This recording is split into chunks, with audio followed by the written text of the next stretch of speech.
Guys, so I miss Barako sa Pilipinas. Kaya ayun, nandito ako. Gumagawa ako ng coffee. Well, meron silang coffee. Hindi ko lang alam kung saan. Siguro, meron siguro silang Barako dito. Pero I don't know where to buy. And another thing is that may Nescafe naman. Kaya lang ayokong mag-nervousin sa school. So, it's better na lang na gagawin ko ito. Sobra atang. Ayan, hanggang mag-brown ito. Pwede na nating gawing kape. Okay. Ayan. Hindi ko matanggal yung ano ng egg eh. Kanina ko pa yan. Hindi naman pwedeng scotch brite kasi ano. Wala din tayong scotch brite. Nasisira yung palayok.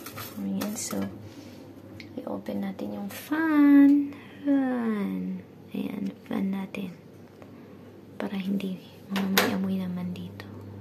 Okay, tama na yan. Hindi ko kailangan ito. Hindi ko na kailangan yan. Ayan, so pag naaamoy nyo, mag-like and subscribe. Pero pag hindi nyo naamoy, mag-like and subscribe kayo pa rin. Hindi naman talaga maamoy yan.